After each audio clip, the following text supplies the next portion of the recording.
O telefone tocou às 3 da manhã. A voz da minha mãe explodiu do outro lado, cheia de lágrimas e raiva. Ana, você me mata de vergonha amando aquela mulher. Como pode fazer isso com a família, com o nome que eu lhe dei? Antes que eu pudesse responder, a linha caiu em silêncio absoluto. Horas depois, o Hospital de Lisboa ligou. Minha mãe havia sofrido um acidente de carro grave na A2 depois da discussão e precisava de cirurgia imediata para conter uma hemorragia interna. E a pessoa que estava lá, ao lado da maca, pronta para assinar os papéis de consentimento era Sofia, a mulher que ela nunca aceitou como parte da minha vida. Eu estava em Braga, cobrindo uma reportagem para a RTP, quando o segundo telefonema chegou. O médico falou com voz neutra, mas urgente. A senhora Maria Santos está em estado crítico. A sua companheira Sofia Mendes já está aqui e ofereceu-se para assinar, mas legalmente precisamos da filha mais próxima. Pode chegar a tempo? O meu coração parou. Companheira. A palavra saiu da boca dele como se fosse normal, mas eu sabia que para a minha mãe aquilo era uma facada. Sofia tinha corrido para o hospital assim que recebeu a chamada da polícia, porque o carro da minha mãe tinha o meu número como contacto de emergência. Eu não conseguia respirar. Peguei nas chaves do carro alugado e saí a toda velocidade pela autoestrada, enquanto as primeiras mensagens de jornalistas começavam a chegar ao meu telemóvel. Ana Santos, é verdade que a sua mãe descobriu o seu relacionamento lésbico e sofreu acidente por causa disso? Alguém tinha vazado a discussão. Alguém tinha gravado ou visto. O escândalo já estava a nascer antes mesmo de eu chegar a Lisboa. Quando finalmente entrei no corredor do Hospital de Santa Maria, o cheiro desinfetante e tensão misturava-se no ar. Sofia estava sentada numa cadeira de plástico, as mãos trêmulas segurando um copo de água que não bebia. Os seus olhos castanhos, normalmente tão calmos, estavam vermelhos de choro contido. Ana, ela não acorda. Assinei porque não havia tempo. O médico disse que cada minuto contava. Eu abracei-a ali mesmo, ignorando os olhares dos enfermeiros. Mas o abraço durou pouco. A tia Isabel, irmã da minha mãe, apareceu no corredor como um furacão.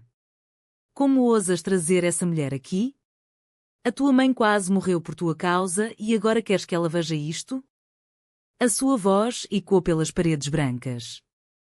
Eu senti o chão tremer. Sofia apertou a minha mão com força, mas não disse nada. Era o primeiro teste. Proteger-me ou protegê-la?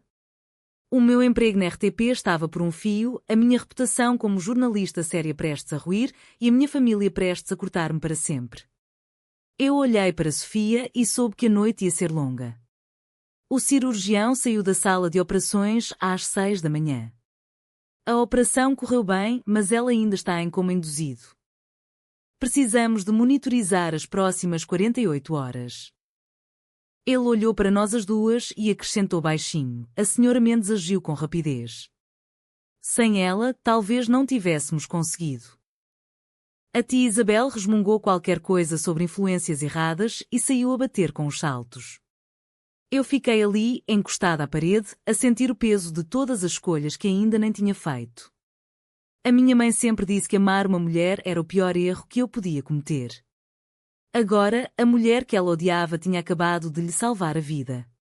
E o preço disso estava só a começar a aparecer nos ecrãs dos telemóveis, fotos nossas a beijar-nos numa rua de Lisboa, vazadas por alguém do meu trabalho. O escândalo ia explodir ao nascer do sol. O sol nasceu cinzento sobre Lisboa e com ele chegaram os primeiros repórteres à porta do hospital. Eu vi-os através da janela do quarto de espera, câmaras, microfones, os logotipos da TVI e da SIC misturados com os da minha própria estação.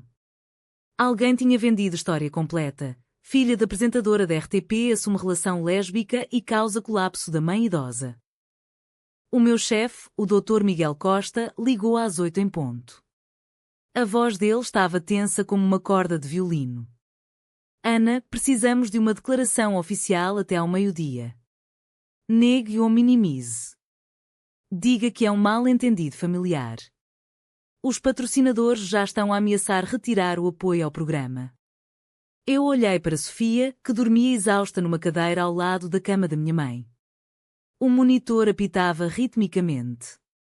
Miguel, a minha mãe está em coma. Não posso mentir agora. Ele suspirou. Então escolhe a carreira ou a namorada. Porque se saíres em defesa dela, o contrato acaba hoje. Desliguei o telefone com as mãos a tremer. Sofia acordou nesse momento e viu meu rosto.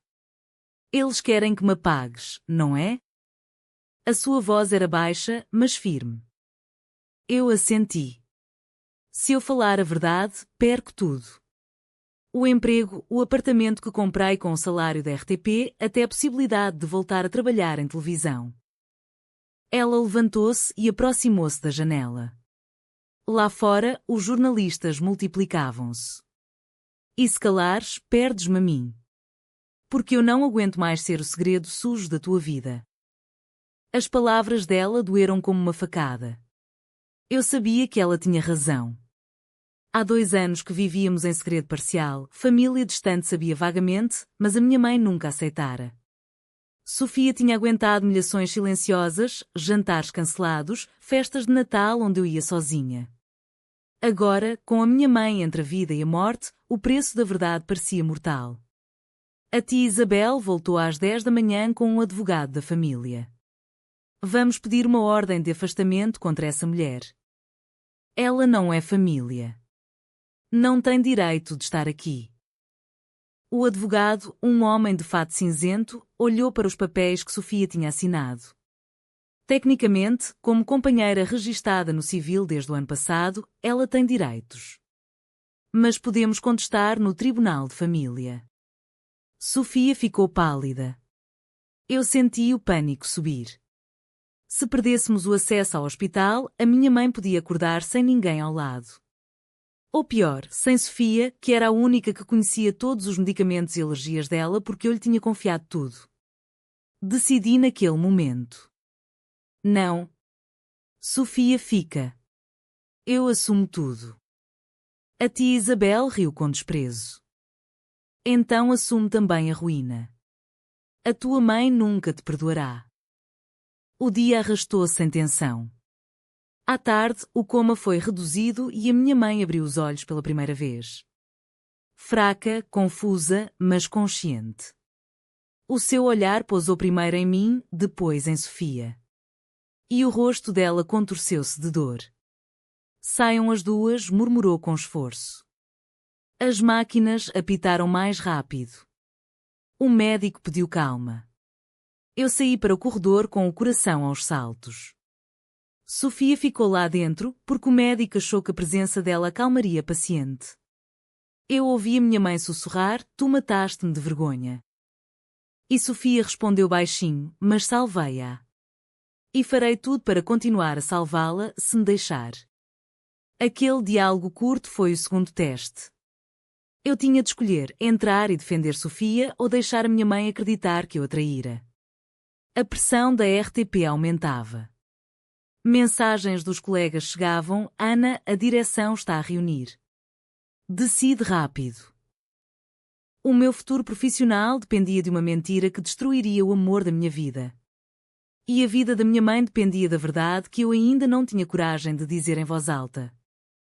Às 4 da tarde o escândalo explodiu nos ecrãs nacionais. A TVI abriu o noticiário com a manchete, apresentadora da RTP envolvida em drama familiar lésbico após acidente da mãe. Mostraram as fotos nossas, o hospital cercado, até uma imagem antiga da minha mãe a sorrir num almoço de família. O meu telefone não parava de tocar. Patrocinadores cancelavam contratos, seguidores dividiam-se entre apoio e insultos. Ana Santos, traidora da família tradicional portuguesa, lia-se nos comentários. No hospital, a segurança teve de reforçar a porta porque alguns manifestantes conservadores apareceram com cartazes. Sofia saiu do quarto para me encontrar no corredor. O seu rosto estava exausto, mas determinado. Eles querem que eu saia. A tia Isabel falou com a administração. Dizem que a minha presença está a estressar a paciente. Eu segurei as mãos dela. Não vais a lado nenhum. Eu vou falar com o médico-chefe. Mas quando entrei no gabinete, o Dr. Oliveira olhou-me com pena. Ana, a sua mãe pediu explicitamente que Sofia não entre mais no quarto. Como filha, tem de respeitar. Senão podemos ter problemas legais. Eu saí dali destroçada. Era o terceiro teste, proteger o restabelecimento da minha mãe ou proteger o direito de Sofia estar ao meu lado. Escolhi a segunda opção. Liguei ao meu advogado pessoal e pedi uma medida cautelar para garantir o acesso de Sofia como companheira registada. Enquanto esperava a resposta, fui ao café do hospital e encontrei a tia Isabel a falar com jornalistas. A minha sobrinha destruiu a família. Aquela mulher é uma influência tóxica. Eu aproximei-me e falei alto o suficiente para os microfones captarem. A influência tóxica foi o silêncio que eu mantive durante anos. Sofia salvou a vida da minha mãe quando ninguém mais estava lá. Os flashes dispararam. No dia seguinte, o título mudou. Ana Santos defende publicamente o amor lésbico e arrisca carreira. A RTP ligou em conferência. O Dr. Miguel Costa foi direto. Ana, estás fora do ar por tempo indeterminado. O Conselho de Administração votou. Não podemos associar a imagem da estação a este tipo de controvérsia. Eu desliguei e chorei no parque de estacionamento. Sofia encontrou-me ali, abraçou-me em silêncio. Perdeste o emprego por minha causa. Perdi o emprego por nós duas, respondi. Mas a perda não parou aí. O banco ligou, o empréstimo do apartamento estava em risco porque o meu salário tinha desaparecido. A minha conta de Instagram, com 120 mil seguidores, começou a perder centenas por hora. E o pior, a minha mãe, agora consciente mas ainda fraca, viu as notícias na televisão do quarto. Quando entrei, ela virou o rosto. Tu escolheste-a a ela. Então fica com ela. Eu não quero ver nenhuma das duas. As palavras dela cortaram mais fundo que qualquer demissão. Sofia ouviu tudo da porta e saiu sem dizer nada. Eu corri atrás dela no corredor. Não vás. Por favor. Ela parou, lágrimas nos olhos. Ana, eu aguento a rejeição da tua mãe. Mas não aguento ver-te a destruir-te para me protegeres. Talvez seja melhor eu afastar-me até ela melhorar. Era o momento de decisão mais duro até então. Se eu deixasse Sofia ir, salvava a relação com a minha mãe e talvez recuperasse o emprego com um pedido de desculpas público. Se a segurasse, perdia tudo o resto. Eu segurei o rosto dela. Fica. Eu não vivo sem ti. Naquela noite, dormimos as duas num sofá desconfortável da sala de espera. Lá fora, os manifestantes gritavam slogans contra a agenda gay. Dentro, a minha mãe recuperava devagar, mas o seu coração ainda recusava o nosso amor. A semana seguinte foi um inferno de reuniões e confrontos.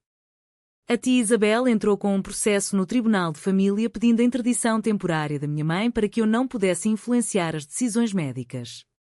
O juiz marcou uma audiência de urgência para sexta-feira. Sofia e eu passámos noites em claro a preparar documentos, o nosso registro de união de facto, as declarações médicas, até testemunhos de amigos que sabiam da nossa relação há anos. No tribunal, o ambiente estava carregado. A tia Isabel trouxe um padre da paróquia da minha mãe para testemunhar o perigo moral.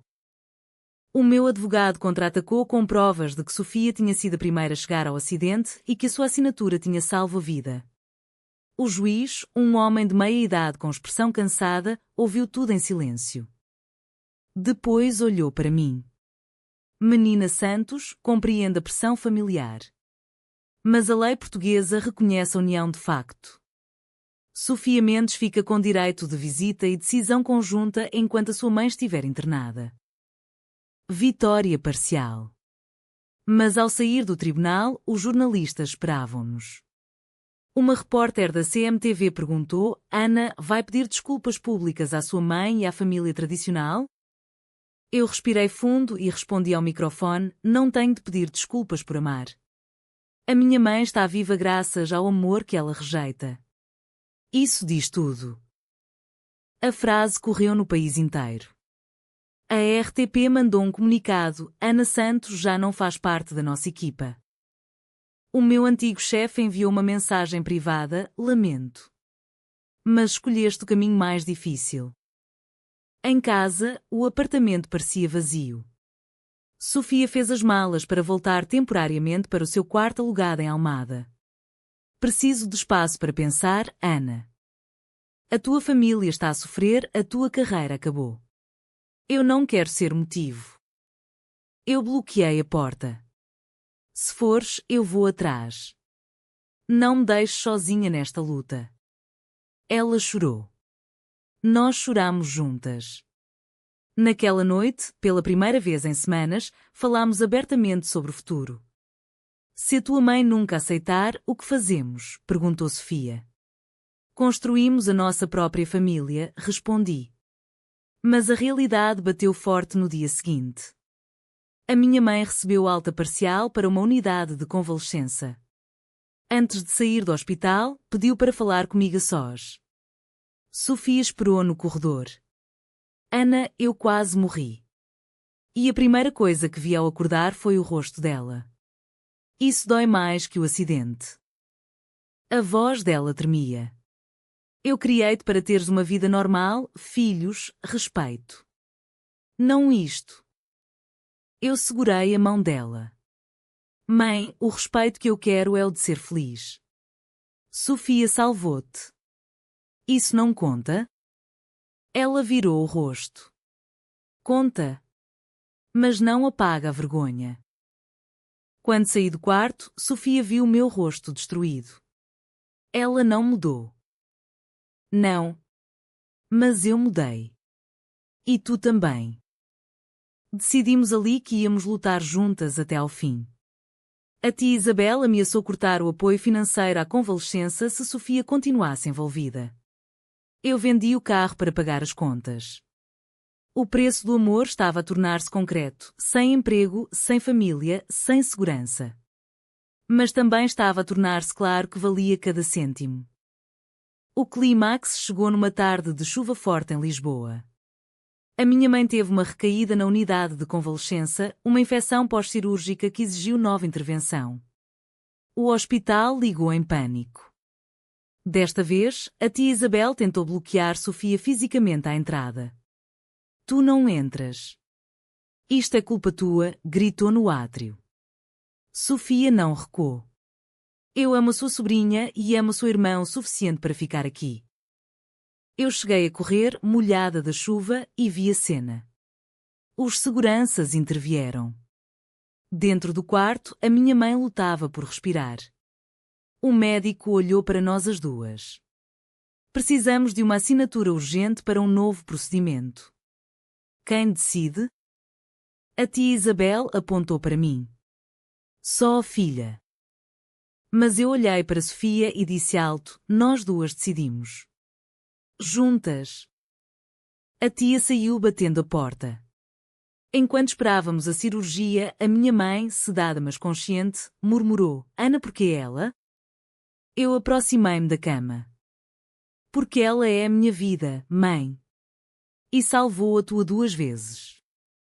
Sofia segurou a outra mão dela em silêncio. Pela primeira vez, a minha mãe não puxou a mão. A operação durou 4 horas. Quando o cirurgião saiu, sorriu cansado. Conseguimos. Graças à rapidez da intervenção. Na sala de espera, Sofia e eu abraçámo-nos como nunca. Mas o preço continuava a subir. O meu antigo patrão da RTP enviou uma carta formal de rescisão definitiva e uma cláusula de não concorrência que me impedia de trabalhar em qualquer média durante 1 ano. Um grupo conservador abriu um processo civil contra mim por difamação familiar. Os custos legais iam comer as nossas poupanças. À noite, no apartamento agora meio vazio, Sofia olhou para mim.